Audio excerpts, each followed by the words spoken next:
સોનું છે એ અપાવીને સાર્થક કર્યું છે. શું હતો સમગ્ર બનાવ?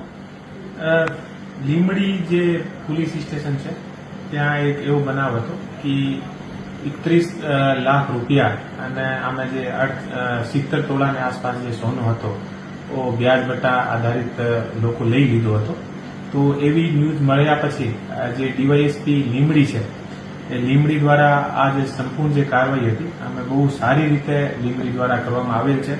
જે વિશાલ રબારી દ્વારા અમે શૈલેષભાઈ જીવણભાઈ કાગડિયા કરીને અને કોળી સમાજના એક વ્યક્તિ હતા. આના પરિવારની જે મહિલાઓ હતી આનો ટોટલ 70 તોલા જે સોનો હતો એ લઈ લીધો હતો.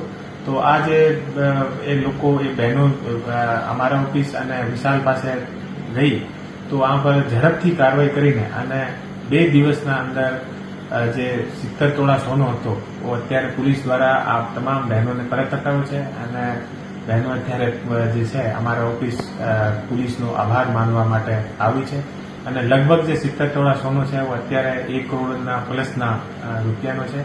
અને તમામ જે પરિવાર છે અને 5 થી 6 જે મહિલાઓ છે એ તમામ એકદમ ખુશ છે. અને આના જે આખો જે પરિવાર છે આ પરિવારને એક તરીકેથી લંબા 4 થી 5 વર્ષથી એ લોકો હેરાન થતા હતા. અને આની જે મહિલાઓ હતી અને આને પોતાના દાગીના મળતા નથી હતા. અને પોલીસ સ્ટેશન આવ્યા પછી ફક્ત 1 થી 2 દિવસની અંદર તમામ કાર્યવાહી પૂરી થઈ ગઈ છે. અને અત્યારે અમે જે આના દાગીના છે એ 70 તોલાના દાગીના અત્યારે આપણા એસપી ઓફિસમાં પરત આપ્યા છે. સાહેબ, સતત વ્યાજ વટાવ સામે કામગીરી છે એ સુરેન્દ્રનગર જિલ્લા પોલીસ દ્વારા કરવામાં આવી રહી છે. હજી પણ લોકોને શું આપ અપીલ કરશો?